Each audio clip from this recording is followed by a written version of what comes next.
أعوذ بالله من الشيطان الرجيم. بسم الله الرحمن الرحيم. الحمد لله رب العالمين والصلاة والسلام على سيدنا محمد وعلى آله وصحبه أجمعين رضي الله تعالى عنهم وعن كافة المؤمنين.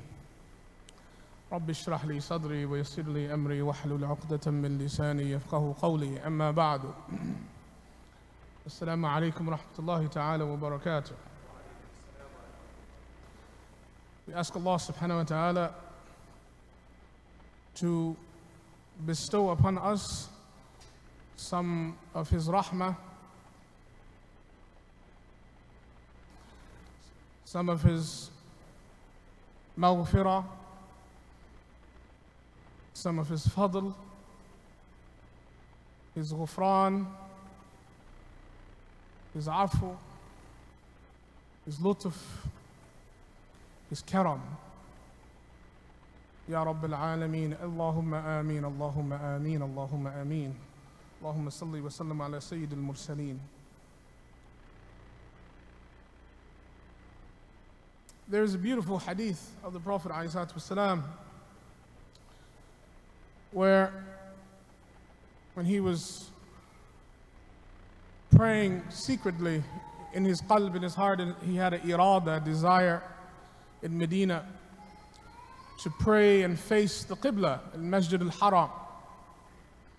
Because at that time when they first migrated, they were praying towards Bayt al-Maqdis. That was for various asbab, various reasons, but they were praying towards Bayt al-Maqdis. For in Hadith in Bukhari and in Muslim, there's some ikhtilaf in the riwayah, but in general, 16 or 17 months. And during that time period, there was some, shall we say, discomfort in the sadr of the Prophet ﷺ, because he wanted to turn to Al-Masjid al-Haram in Mecca. So after some time, we know the wahi, the revelation was revealed, permitting the shift in the Qibla. And Allah Ta'ala permitted that, and He said, we turn you to a Qibla that tardah, which you love. Ajib. We turn you to a Qibla that you love. And the Qibla was shifted. That was in Nisf Sha'ban, in the second year. And right after that, before Ramadan, in that latter half, before Ramadan, around the time we're in now, the fard of Ramadan came down. The fardiyat of Ramadan, the fardiyat of Siyam in Ramadan. Ramadan was already a month, but Siyam, fasting in Ramadan, was revealed right after that shift and that change in the direction of prayer. But before the Shahr itself, before Ramadan itself. Subhanallah. Yarhamkum. So then he, sallallahu alayhi wa sallam, he explains. And he said, Ala, listen up, pay attention. Ala, be aware. Inna li rabbikum fi ayyami dahrikum la nafahat. That your Rabb, indeed, verily, your Lord, has during certain days in your time, certain ayyam of the dahr, certain days throughout the year, inna li rabbikum, your Lord has lanafahat, breaths. I'm translating literally. Nafahat, to breathe. Nafahat, breaths. Yani, opportunities, breezes, if you will, that pass by on a daily basis. Then he said, Ala fata'arradu laha. Subhanallah. Why don't you expose yourself to them? These blessed breaths from Allah, not literal breaths, but these opportunities, right? Nafahat, yani opportunities that are from Allah Ta'ala, that occur in certain days. أَلَا فَتَعَرَّضُوا لَهَا. Expose yourself to these opportunities. And then he said, sallallahu alayhi wa sallam, فَلَعَلَّ أَحَدَكُمْ. It might just be that one of you, it might just be that on account of one of you exposing yourself to these opportunities and gifts from Allah Ta'ala during these days, and tusibahu rahmatan. It might be that one of you becomes a recipient of a rahmah. Well, not just any rahmah, not just a normal level of Allah Ta'ala's rahmah. Oh, the nakira here is important. Rahmatan. That you will become enveloped and adorned and affected by Allah Ta'ala's rahmah. What kind of rahmah? La yashqa ba'dahu abadan. Allah. Allahumma ameen. Such that you will never, ever be in a state of shaqawa. La yashqa ba'dahu abadan. You will never, ever, from that point, that rahmah that you got was good enough to keep you in the good standing and pleasure of Allah Ta'ala until you meet Allah Ta'ala. You have husn al-khatimah, and you stay in ubudiyyah and worship to Allah Ta'ala throughout your life. You have a good life, a good ending, husn al-khatimah, and you meet Allah Ta'ala in a way that He loves. La yashqa ba'dahu abadan. No regrets, no rewards. La khawfun alayhim wa la hum yahzanun. Ala fata'arradu laha. That's the key. How do we expose ourselves to these nafahat, these blessed breezes, as I call them, blessed opportunities?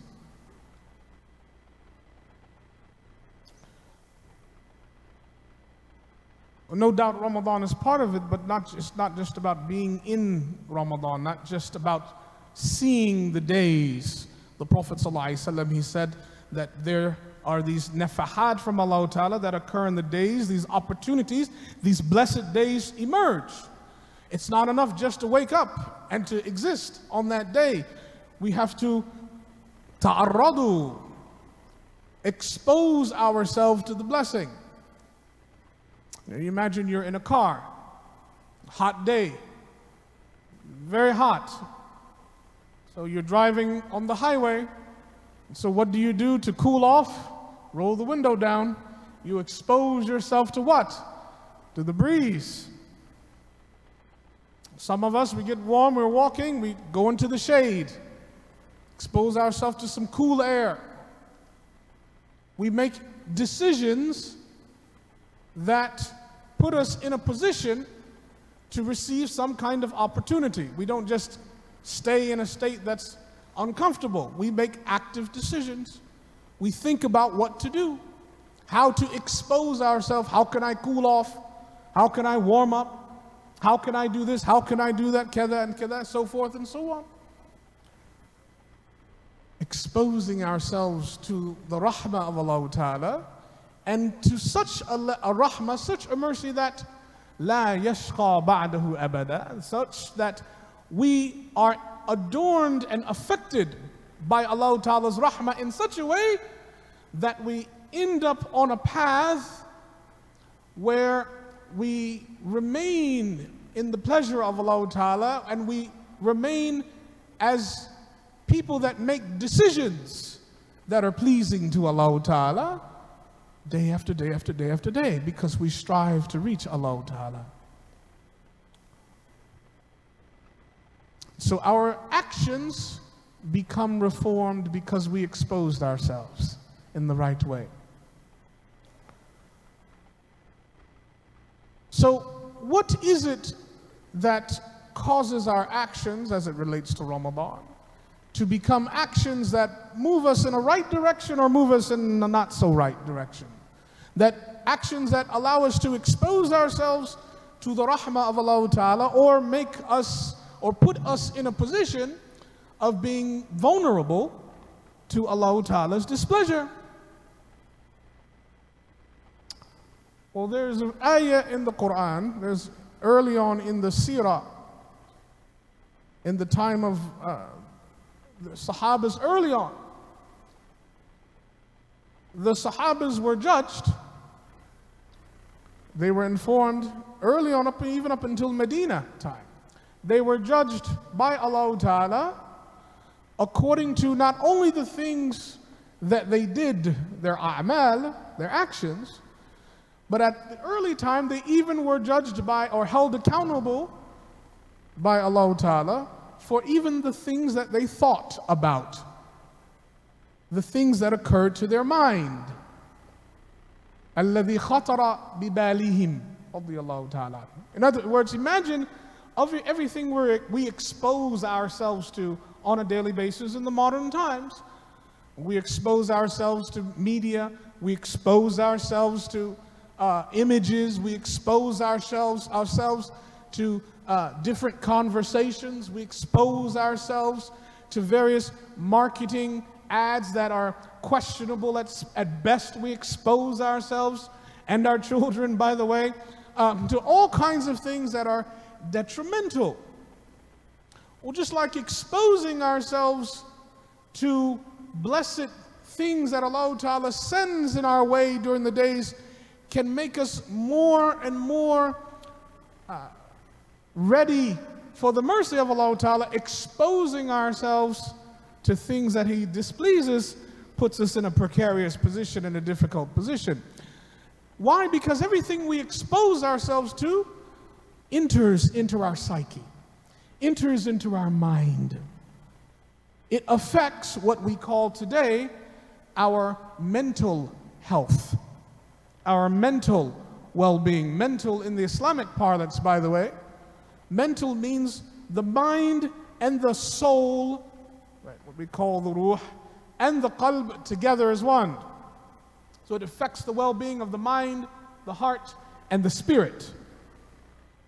Mental well-being, that's the word mental, that's the mental framework I'm talking about.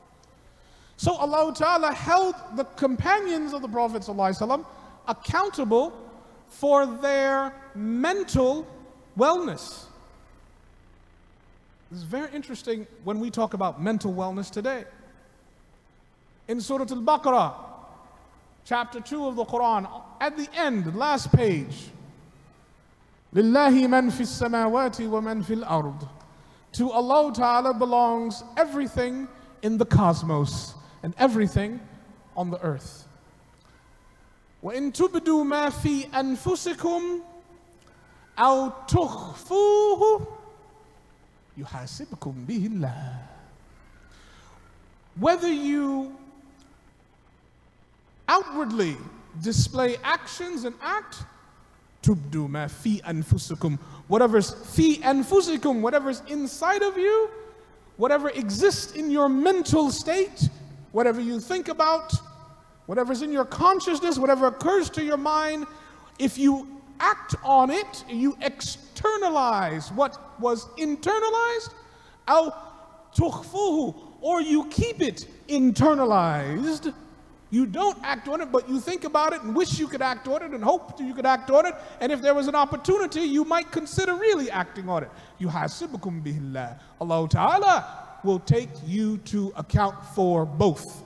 فَيَغْفِرُ لِمَنْ يَشَاءُ. Now He will decide who He wants to forgive. وَيُعَذِّبُ مَنْ يَشَاءُ. And He will take into account and punish whoever He wants to. وَاللَّهُ عَلَى كُلِّ شَيْءٍ قَدِيرٌ. Allah Ta'ala has full omnipotent power to do everything and anything He wants.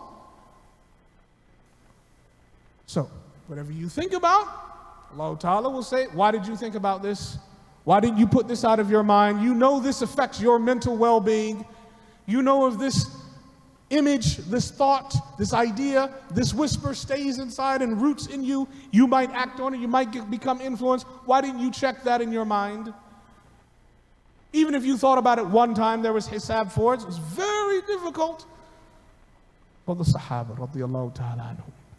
They went to Abu Bakr, They were shy, they had haya. These were rijal. Men had haya with the Prophet ﷺ, and they had adab with Allah Ta'ala.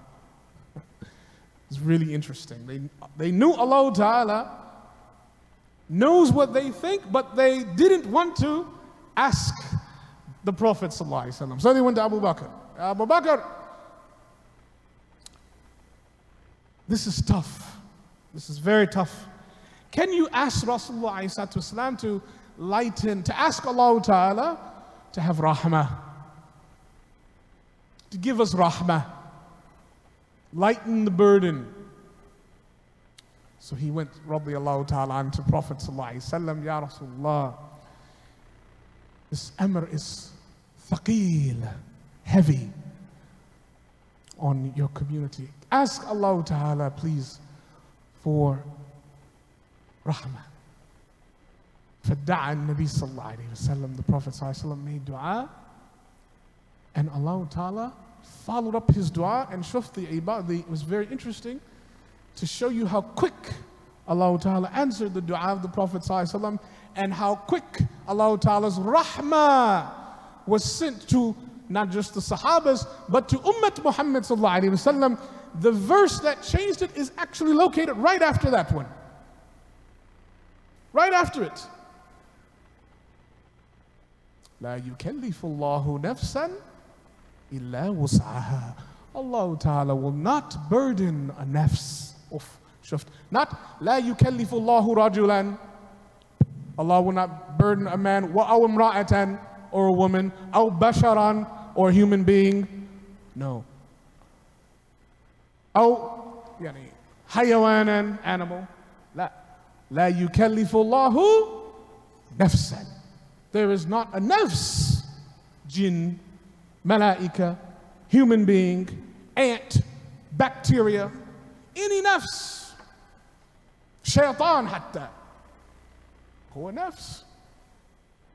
لا يكلف الله نفسا إلا وسعها, except with what it has the capacity to carry.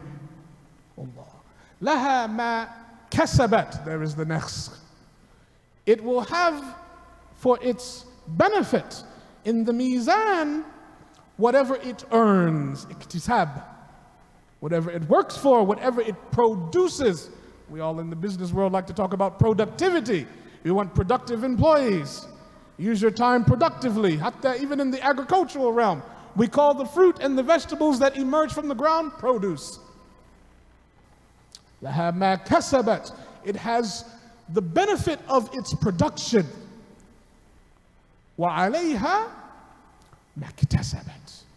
And against it, it will have whatever's against its production. Allah. And there was the shift to a system where Allah Ta'ala had rahmah. And we became exposed as a community. We weren't even alive. Some of our beautiful predecessors, radiyallahu ta'ala anhum, asked Abu Bakr, and look at the maqam of Abu Bakr radiyallahu ta'ala. He asked the Prophet ﷺ, and the entire ummah received rahmah from the su'al, the question of Abu Bakr radiyallahu ta'ala. Look. And so whatever we think about negatively, we are not held accountable for it with Allah Ta'ala in the realm of the akhirah with respect to the mizan. But the Sahabas radiyallahu ta'ala anhum had spent enough time cultivating their minds and their hearts, their mental wellness, that even when Allah Ta'ala refined the hukm and changed the hukm, even then they had been conditioned to monitoring what they internalized and what they exposed themselves to. And hakada, brothers and sisters, this is a little bit of what I want to talk about tonight in our preparation for fasting. There's levels for fasting, as you know, probably. Our Imam, Shaykh Yasser, has already mentioned these maqam, these levels of fasting. But at the core of the siyam is a reform and a correction and islah of our mental wellness, our mental health. Remember, mind or mental in this halaqa means aql, qalb, ruh, mental health, our mental wellness. There are four sources or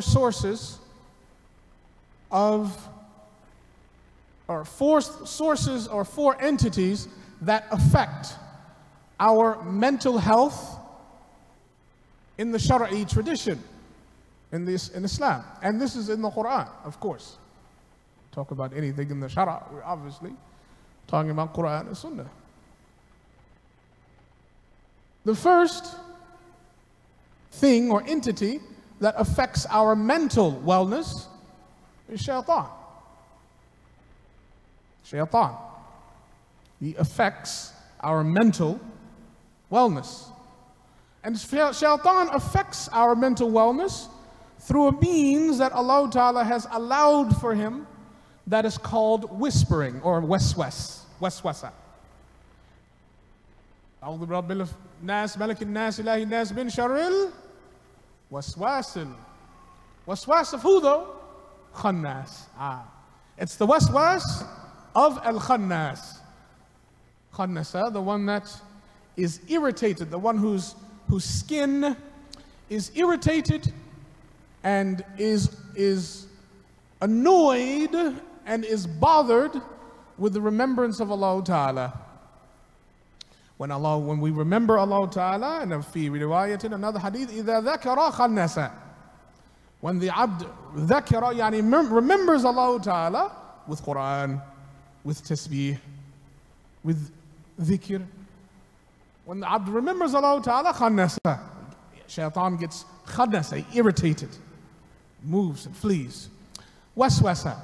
So through his waswasa, through his whisperings, which he does in a different place, he doesn't have to be exactly next to you and whisper like we do at the human level. He's in his dimension. And he sends his whispers in a way without wires, so it's wireless. We in our time can understand and relate to that.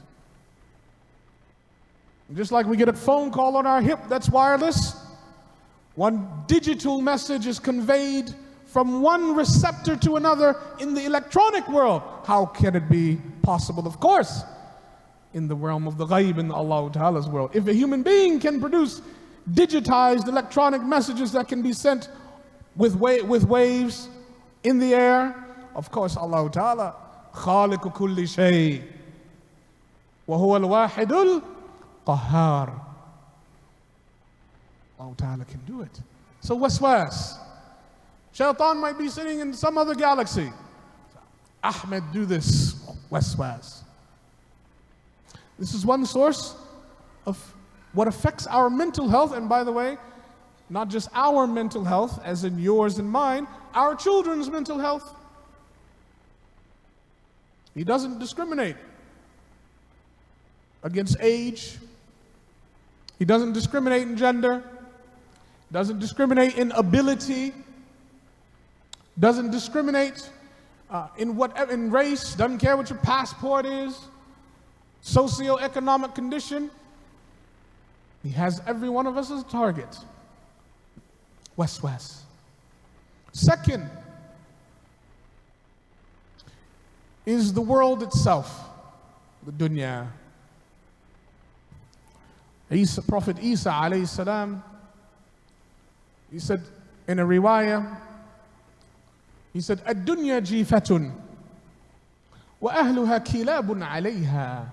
Subhanallah. That the world is like a dead carcass. The world is like a dead carcass. Jifa. Wa ahluha, and the people of the world, kilabun alayha, they're like mad dogs eating away, consuming that carcass. We are exposed to the trappings of the world, to the adornments of the world. Those things call us. Allah Ta'ala in the Quran calls the attractions of the world zina.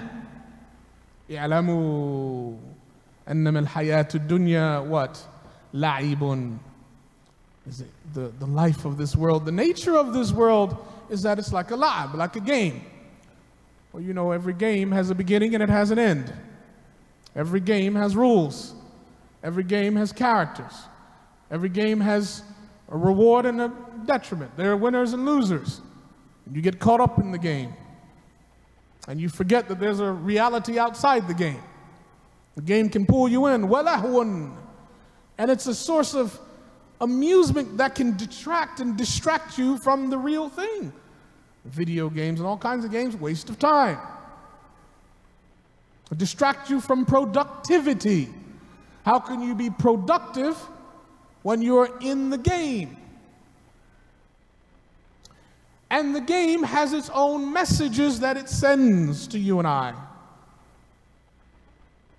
Wazinatun, etc. It has its own messages. And today, in our time, we are able to understand the messages of the world in a very different way than our predecessors did in the pre-modern era. Because we are victims of advertising. 24/7, we have messages everywhere. Messages are sent everywhere. When you're driving, billboards, you're in the grocery store, magazines, posters. Not only things to get you to buy, but things to get you to buy more and more. And in the process, look at things you shouldn't be looking at. And think about things you shouldn't be thinking about. To pull you deeper into the game. Holiday every month to celebrate. One day there'll be a holiday just for air. Buy. Get more of the world. The dunya. The third source is a friend that Allah Ta'ala puts with each and every servant, Muslim or not. It's an angel whose name, according to some of the ulama, particularly Imam Ghazali and many others, his name is Mulhim. Why is he called Mulhim? Because Allah Ta'ala tells us in the Quran, فَأَلْهَمَهَا فُجُورَهَا وَتَقْوَاهَا وَنَفْسٍ وَمَا سَوَّاهَا فَأَلْهَمَهَا فُجُورَهَا. The nafs, remember that same nafs that Allah Ta'ala لَهَا مَا لَا يُكَلِّفُ نَفْسُ لَا يُكَلِّفُ اللَّهُ نَفْسُ. That nafs that Allah doesn't burden with anything beyond its capacity, أَلْهَمَهَا فُجُورَهَا وَتَقْوَاهَا. It is inspired to do good and it's inspired to do evil. Well, who does the inspiration? Well, the angel Mulhim, the one who does ilham, the one who inspires, is one of those. So that's the third source of good, of mental wellness in a positive way. The first two I mentioned, shaitan and the dunya, were negative ways. And the last source, the nafs itself. Your nafs, my nafs. Our nafs contribute positively or negatively to our own mental wellness. The state of our nafs.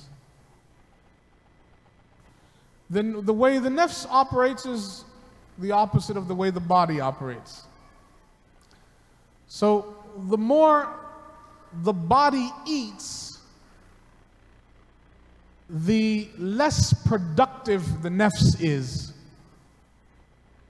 The less productive the nafs is. And the body eating has absolutely little to do with food. So the body's consumption is described in 7 different ways. Well, first are the eyes. Whatever the eyes consume. If the eyes look at something haram, that's consumption too. If the eyes look at something beautiful, like the Kaaba, that's consumption also. That consumption is intake. It affects the nafs. 2 is the mouth or the tongue, what we say and what we put in the mouth. Lawful food contributes to lawful kalam. Shubuhat, doubtful food, contributes to kalam that is, or speech that is excessive. And haram food, and also shubuhat food that is on the closer to the haram side, contributes to speech that is haram. Lying, backbiting, etc. Ears, that's number 3. When we hear things, that's consumption. Whatever we listen to, gossip, backbiting, hearsay, certain things that we're exposed to. Remember, what we see, what we consume, what we hear, those are forms of exposing ourselves. Number 4, what we take with our hands. That's consumption as well, the hands. What we buy. What's interesting is not only what we buy, because the more we buy, the weaker our nafs becomes, but the more we give, the stronger our nafs becomes. The more we eat, the weaker our nafs becomes. The more we keep ourselves to a level of satiety and some hunger, the more refined our nafs is. The more we lower our gaze to things we shouldn't be looking at, the more refined our nafs is, the more well we can be. The more our eyes look all over the place, and the more lack of control we exhibit. This is, looking all over the place. Men, women, don't matter what people have on pictures. Just look everywhere. Form of spiritual attention deficit disorder. The eyes are all over the place because the qalb and the heart are not focused on the remembrance of Allah Ta'ala. Ala bi dhikrillahi tatma'innul qulub. The remembrance of Allah Ta'ala stabilizes the mental health of a person. The stomach.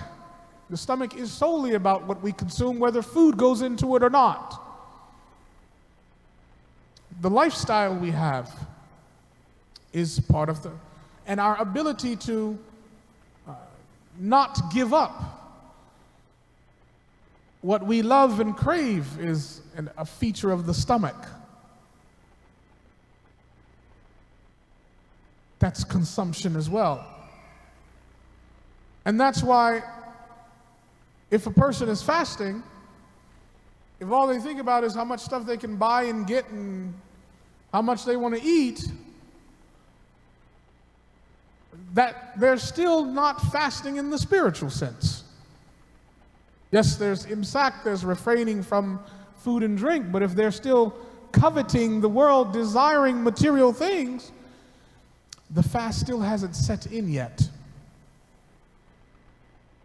So curtailing the stomach, what it wants, that irada, that desire for the world, that lies in the stomach. And actually the stomach is called the seat, or the kursi, or the maqam of the nafs. It's where it really resides. The private parts, and then the feet. All of those have to do with the nafs. And those 7 limbs are the gateways there. So mulhim, when he does his ilham, his inspiration, his inspiration is directed at one of those 7 things. So if you're at the store and you're in the checkout line and you look somewhere and you happen to see a magazine that has a picture you shouldn't be looking at, first you'll experience a thought, look away. Well, that is mulhim. فَأَلْهَمَهَا فُجُورَهَا وَتَقْوَاهَا. So you look away. Then you have another thought, look at it again. مِن شَرِّ الْوَسْوَاسِ الْخَنَّاسِ. That's the waswas of shaitan. And they come back and forth, back and forth. Good thoughts, bad thoughts, good thoughts, bad thoughts. Mulhim counters shaitan. Ilham counters waswas. That's why Allah Ta'ala mentions them together. فَأَلْهَمَهَا فُجُورَهَا وَتَقْوَاهَا. Fujur first. Why first? Because typically the waswasa of shaitan to tell us and to tell us to do something negative, to negatively and adversely affect our mental health, that thought comes first. Do something haram. Look at something haram. Listen to something haram. Buy more. Get more. Spend more. Eat more, even though we don't need more. Yakfi yani. Do more. The fujur comes first. The test from shaitan comes first. And then the inspiration from mulhim comes. No, don't do that. And so in our mind and our consciousness, we'll experience a tug of war, challenge. 2 different ideas. Do and don't do. A battle. The more we follow the ilham of mulhim, the more he inspires. The more our nafs actually gets used to leaning in that direction. The more our mind and our qalb get used to leaning in that direction. And the same for the other side. But there is a difference in the bad thoughts and the bad inclinations that we are afflicted with that come from shaitan and the bad ones from our nafs. And there is a difference between the good ideas that come from mulhim and even the good ideas that come from our own psyche and our own nafs.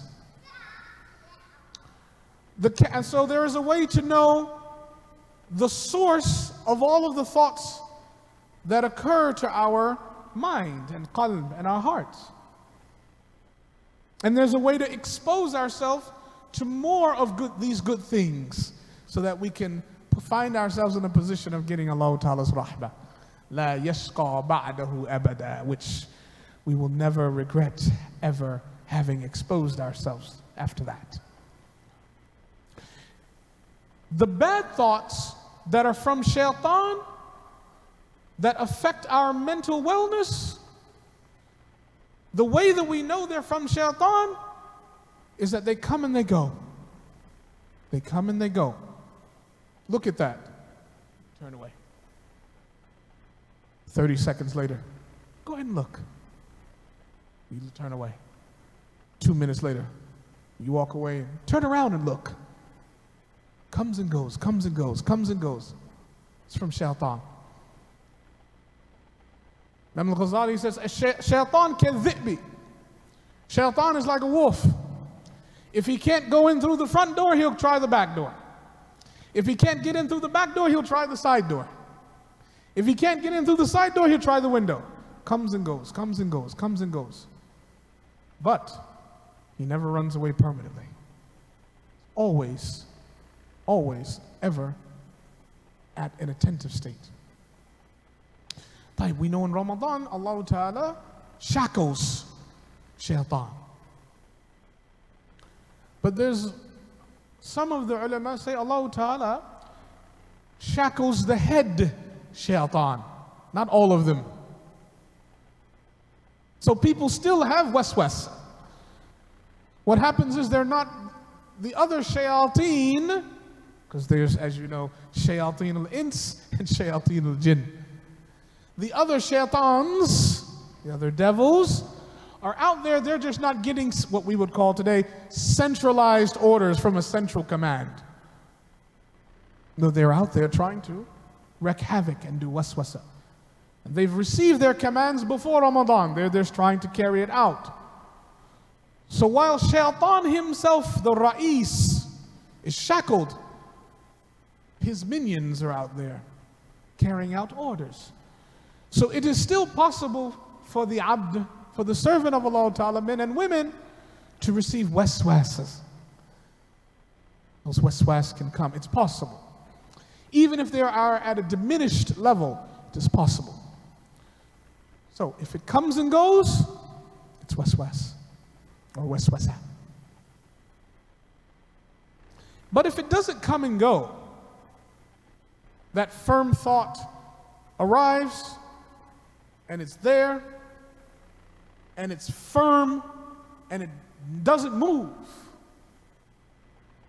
then that is the nafs. That's not shaitan. That's your nafs, my nafs. Inna an-nafsa la'ammaratun bisu. The nafs has a proclivity and an inclination and a base orientation to what is evil and vice and displeasing to Allah Ta'ala. Illa man rahima Rabbi. Right? So the nafs is rooted and firm and fixed in its basic inclination to command and instruct you to do something you shouldn't be doing. So if with that idea doesn't waver, it's from your nafs, and the only solution to deal with the nafs is what? Jihad. Jihadun nafs. Strive and struggle against it. Striving and struggle. Ball your hands up and say, no, I'm not doing it. Fight your own inclination. And of course, none is successful. Illa ma rahima Rabbi. We have to ask Allah Ta'ala for help with our nafs. So if it comes and goes, it's from shaitan. If it doesn't, it's from the nafs. And same thing on the other side. If a good thought occurs, we're out walking in the street, we have a sandwich, eating some of our sandwich, see a homeless person, thought occurs, give half of your sandwich to that person. Whatever. Walking out of the masjid, you see the sadaqah box, give sadaqah. Thought just occurs. If it comes and goes, it's from the angel, mulhim. فَأَلْهَمَهَا. But if it doesn't come and go, it's rooted, firm, fixed, then this is what the ulama say, an ilham, which is a gift from Allah Ta'ala. It's a gift from Allah Ta'ala to see if you'll follow. So you should act on it and act quickly when you have an opportunity. Act quickly. So our mental health is actually lies at the intersection of competing drives and pulls in Islam. And the way we expose ourselves to better states of mental health, particularly in the month of Ramadan, is anything that occurs to our mind with respect to a good act, run and do it immediately. The Prophet ﷺ, he used to say, Al-ajala min ash-shaytan illa fi sitta. That haste and hurrying is from shaitan except in 6 matters. Right? Except in 6 matters. One of them is paying a debt. The other is running to Allah Ta'ala when you have the opportunity. When you make a sin, you run and repent. Run to Allah Ta'ala. Hurry. When you have an opportunity for qurbah, nearness to Allah Ta'ala, run to Allah Ta'ala. Sari'u ila maghfiratin. Run. When a guest comes, you hurry up and entertain the guest. If you know of someone who's sick, you go visit them quickly. That's the other matter. If you have an opportunity to get married, quickly get married, etc. And then when a person dies, number 6, you quickly bury them. Those are the 6 things that you haste in. Repeat them quickly.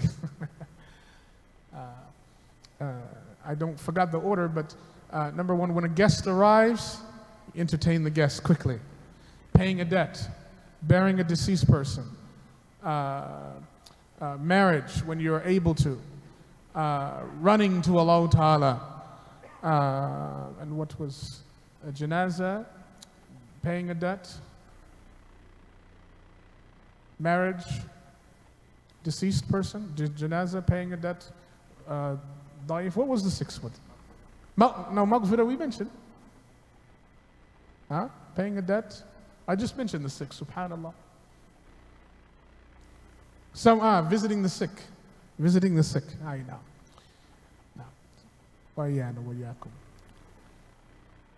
So we expose ourselves by rushing to every single opportunity that is available to us. Going back to the hadith. أَلَا إِنَّ لِرَبِّكُمْ فِي أَيَّامِ دَهْرِكُمْ لَنَفَحَاتٍ. There are these blessed breezes, blessed opportunities that prevail amongst the days of your time, the days of your lives. أَلَا فَتَعَرَّضُوا لَهَا. Expose yourselves to these blessings. فَلَعَلَّ أَحَدُكُمْ أَن تُصِيبَهُ رَحْمَةً. It may be that this mercy is received on one of you such that لَا يَشْقَى بَعْدَهُ أَبَدًا, such that he's never or she's never ever in a state, in a context of displeasing Allah Ta'ala. They live permanently in an environment of sa'ada, bliss with Allah Ta'ala. So expose yourself. So the first way, though, is by being able to discriminate at the intellectual level, at the mental level. What are the kinds of things that we think about? And being able to know that if we feel something that comes and goes, that waswasa, that's from shaitan. But the way you reject shaitan's message is not the way you reject the message from your nafs. Remember, shaitan's message that he's trying to expose us to, that message is not repelled by simply walking away. It doesn't work. Because shaitan, come and go, come and go. The only thing that repels shaitan is dhikr of Allah Ta'ala. That's it. So as soon as you have that negative thought, that khatara bi balik, that occurs to your mind, it comes and goes. Subhanallah, walhamdulillah, wa la ilaha illallah, wallahu akbar. Subhanallah, walhamdulillah, wa la ilaha illallah, wallahu akbar. Subhanallah, walhamdulillah, wa la ilaha illallah, wallahu akbar. You do your dhikr. Alif lam mim, dhalika al-kitabu la rayba fihi, hudan lil-muttaqin. Just start your dhikr. And what you'll see, try it if you don't believe me. Instantly, that thought, gone. And as long as you're in the dhikr of Allah Ta'ala, tatma'innul qulub. That heart, that qalb, that mental state that was on shaky foundation because of the waswasa from shaitan, you become anchored, rooted, solid, strong. Because our mental instability is because of mental illness spiritually. And so one of the things that repairs our mental state is the remembrance of Allah Ta'ala. But that's what shaitan. If we act on it, if we give in to that waswasa and we act on it, then what happens is we act on that action and we do a bad thing, then we have an opportunity, a test. And the hadith tells us when the abd makes a mistake and does a sin, the angel on the right goes, the angel on the left goes to write it down. And the angel on the right says, Mah, stop. Don't write. فَلَعَلَّ, it might be that the servant might repent. So wait. So you do a bad deed, and then what happens is, Shaitan's waswasa kicks in again. Second time. He says, do it again. Or do it again in this way. If the person resists the second time, makes tawbah, that sin is not recorded. Sahabas actually asked the Prophet, Ya Rasulullah, how long does the angel wait? It's hadith sahih. Ya Rasulullah, how long? And the Prophet ﷺ did not tell them, of course.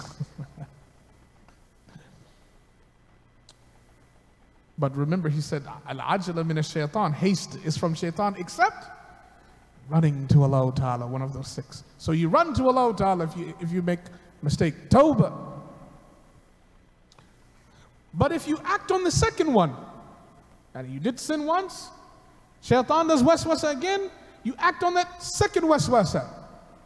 Now you're in a position where Allah Ta'ala begins to put what is called in the hadith and in the Quranic literature, the black stain. The darkness which affects the mental wellness. Mental. Aql, qalb, ruh, mental. The black stain. A black dot. كلا بل ران على قلوبهم ما كانوا what? What's the word? ما كانوا what? Surah Mutaffifin. What is it? ما كانوا يكسبون لها ما what? كسبت وعليها مكتسب. Same word. ران على قلوبهم. Allah Ta'ala says, wait, at this point, we start the process of a black coating. Even in the cosmos, there's a black hole. It consumes everything. The black hole in space consumes everything. It's a huge vacuum. Anything that's anywhere in the vicinity gets sucked up in the black hole. Black spot is the first sign of being sucked up by shaitan. Rana is to wrap. The way you wrap a turban, the way you wrap a bandage. Rana ala qulubihim. Over time, they become enveloped in this whispering of shaitan and they're sucked in. Why? Ala qulubihim ma kanu yaksibun. Because of what they used to produce. Because of what they became exposed to. And how their mental wellness became sucked up and affected by what they exposed themselves to. Not Allah. We have to be very careful. So, brothers and sisters, in conclusion, I want to just remind us that part of the fast is about cultivating this kind of, and developing this kind of awareness about our holistic mental health. And teaching our children that not everything that occurs to your mind you should jump on and act on. Teaching ourselves that also. Some of the things that occur to our mind are from shaitan, some from the nafs, some from good sources. And how to distinguish good ideas from bad ones, which is very important in an environment and a time where we are inundated and our children are inundated with ideas, particularly somebody else's idea. That's what marketing and advertisement is all about. We didn't used to live like that. Our children weren't, those of you that are over 50, you didn't grow up like that. You didn't grow up in such a time where we were inundated with other people's ideas all over the place. Now, people's own nafs ideas are all over the place. You can actually see the results of people's nufus. what they post about themselves. So we had to be very careful this Ramadan, and all Ramadan is about what we expose ourselves to, what we expose our children to, at a complete, holistic level. Because those exposures, just like you wouldn't expose your son or your daughter or your wife or your mother or your father or your husband to a pandemic disease that's contagious. Well, what's worse, being afflicted with a contagion that's going to take away your physical life, or being afflicted with waswasa that's going to take away your spiritual life? Because the harm to the ruh permanently is worse than the harm to the body permanently. And at the same time, what benefits the ruh permanently is far better than what benefits the body in a, lasting way. So, فَتَعَرَّضُوا لَهَا, expose yourself to good things. أقول قولي هذا واستغفر الله لي ولكم ولسائر المسلمين من كل ذنب. ربنا تقبل منا إنك أنت السميع العليم وتب علينا إنك أنت التواب الرحيم واهدنا إلى طريق الحق وطريق المستقيم يا رب العالمين. اللهم آمين اللهم آمين اللهم آمين وصلى الله على سيدنا محمد وعلى آله وصحبه وسلم. Can take some question. What time is adhan? 9:20? Okay, خلاص. Bismillah.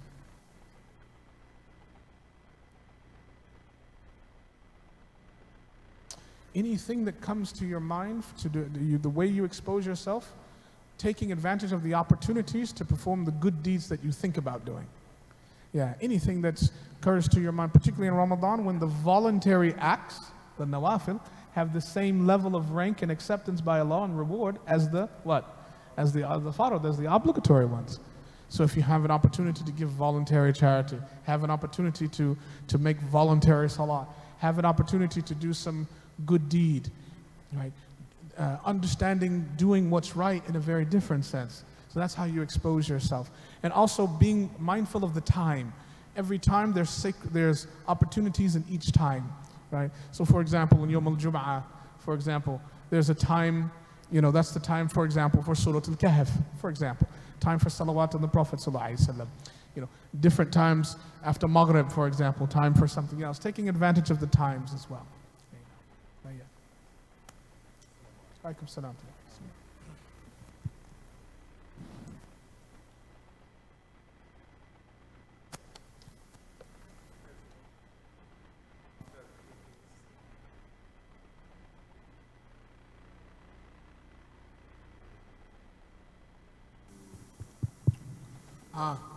What's the remedy? The question is for when the heart is afflicted with a dark spot. How many of you have washed white clothes before in the laundry that have been stained? How do you get the stain out? Don't say tied. How do you get the stain out? Water, right? Sometimes you need a little what? Bleach, right? In the worldly sense. Sometimes you need a little bleach helps, right? Water cleans it, but sometimes you need a stain remover, right? Right or wrong? What is the water for the bashar? Not just wudu, tears. The tears. So, tawbah. Remember the Prophet ﷺ, he said, an-nadmu tawbah. The core aspect of repentance of Allah to Allah Ta'ala is nadam, remorse and regret, feeling you're sorry. So you make tawbah, 2 rak'at tawbah, or 4 rak'at tawbah. Both are jaiz.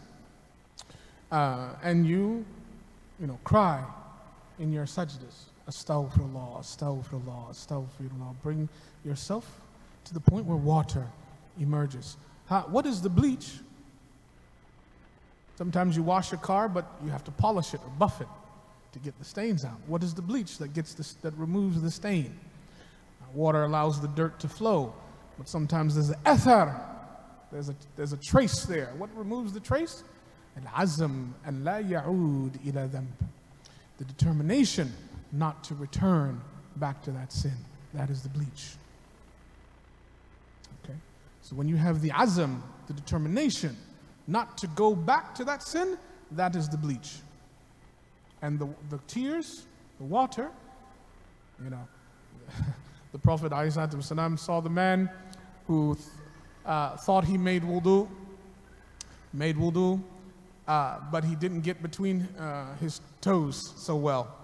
So the Prophet ﷺ, he said, go back, repeat your wudu.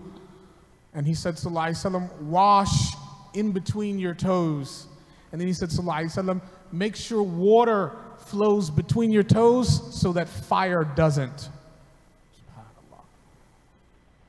Let the water flow from your eyes so that, you know, why is that important? It's because fire is a source of tahara and purification too. Right? I mean, fire is a source of purification. Actually, that's the function of Jahannam, the hellfire, actually. That's its function. It's tahara. Those people that don't do tahara in the dunya, they cannot, for example, go to Jannah without being purified of their sins. But the time for using water is up. So what's left? Jahannam. Because and sometimes heat is the only thing to purify what's there, because as we know, fire cauterizes wounds.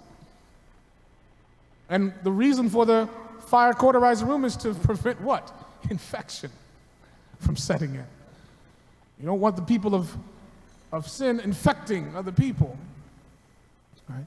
So you have to use water, tears, and you use them so that fire is not used. Imam Ghazali used to say, rahimahullah, cry. And he said, if you can't cry, act like you're crying, fake it. And then fake it until you actually cry. And then after faking it until you actually cry, if you can't do that, cry because you can't cry. Cry because your state is, your qalb is so dead. Cry because of that. Forget the sin for a second. Cry because of your qalb. Wake your qalb up. Then cry because of your sin. SubhanAllah, it's ajib, but it's true. We change when we cry because of our own faults. So this is a way to expose ourselves also. Run to Allah Ta'ala. Cry now while we have a chance to, before we sweat later. Yawm al-Qiyamah, you sweat because of the heat of the day in the Sahih Hadith. So hot, some people be standing in their sweat up to their knees. Others sweat to their shoulders. Others sweat into their necks. It's Hadith. So cry before you sweat. Questions? Other questions? No.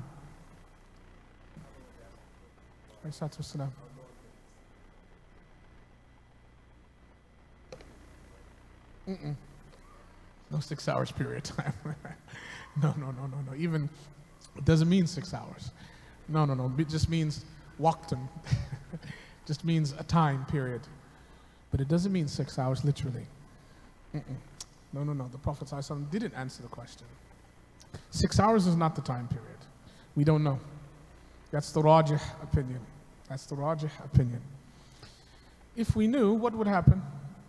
You know Westwester. 6 hours. You got 5.5 hours. Got 4 hours. What would happen? We delay, and what would happen? Then Now here's the other thing. Why it's not 6 hours. There is no guarantee we'll live 6 hours. There is no guarantee. Who says any of us or any person has 6 hours left? Huh? We don't know.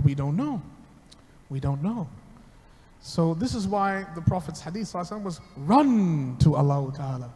Because you don't know if you have the luxury to take your time. Right? Am I right or wrong? We don't know if we can wait. Now. Is it time for adhan? No, I don't know the etiquette of the masjid. 3 of this particular, we have for some more time. Okay. Any other questions? La? Naam, bismillah.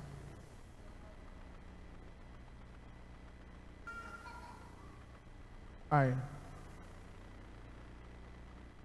It is in Surah Mutaffifin, if my memory is correct. Mutaffifin. كلا بل استعيذ بالله كلا بل ران على قلوبهم. This black coating is placed bit by bit on their heart because of the habits they used to do. No, no. Hafadhana Allah Ta'ala, may Allah Ta'ala protect us, our children and loved ones from that. Ameen, inshallah.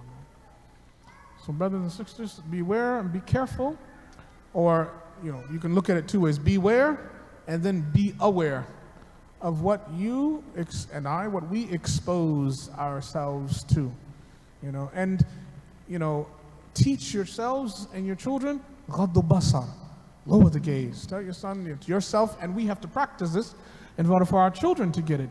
If someone's in our presence, lower the gaze. We shouldn't be looking at, lower the gaze.